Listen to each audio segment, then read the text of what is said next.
Good morning. Welcome to Kila Chari Torah's daily review of Maimonides' 613 mitzvahs, the Sefer HaMitzvot for Thursday, February 3rd. We're making our way through a list of prohibitions supplemental to the explication of the 613 mitzvahs that we've learned over the past couple months, all the 248 positive and the 365 prohibitions that we learned. So now we have sort of a distillation for our times. We went through a list of about 60 mitzvahs that can be practiced, positive mitzvahs that can be practiced in our time, most of them very familiar.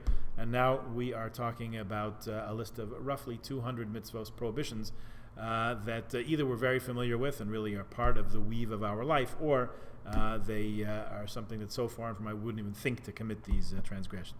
Okay, the next three mitzvahs have appended after them in parentheses, according to some sages. They have to do with agricultural laws, and it says eating bread made from the grain of the new crop, according to some sages. Prohibition number 81 in this listing, eating roasted grain of a new crop, according to some sages, and eating fresh ears of grain, according to some sages. There is a prohibition of chadash. Chadash, new grains of the new crop, are forbidden to be eaten until the time of bringing the Korban Omer on the Chol Hamoed Pesach. We don't obviously bring that nowadays because we don't have a temple yet, but in the temple times, the new crop was forbidden to be eaten by anyone until the first barley offering was brought in the temple. That usually took place on the first day of Chol Hamoed Pesach, or as we call it here in Toronto, second day of Pesach, second day of Yom Tov, because we have 2 days outside of Israel. In the last 25 years or so, you will have noticed, maybe a little bit longer, the attendant kosher consumer will have noticed that more and more products are advertised as yashan. The bakeries in Toronto, I believe, for the most part, are yashan. Yashan means old. That means they use the old crop of flour until such time. They're very careful about that. It wasn't always so in North America. Kashrus agencies, bakeries, and so on were not particular about it. So those people who did choose to observe the prohibition of chadash, the issue is, some say that this applies only in the land of Israel.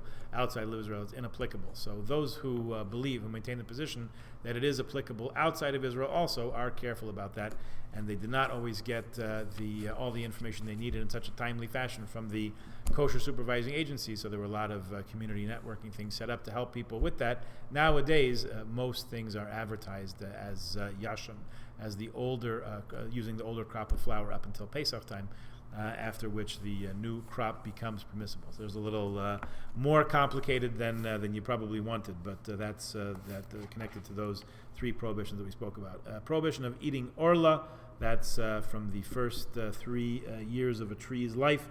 When it gives fruit, again, we're supposed to abstain from those. However, according to many, this really does apply in Israel. Eating kilei hakerem, grafted products. Drinking yayin nesach is one that's very important.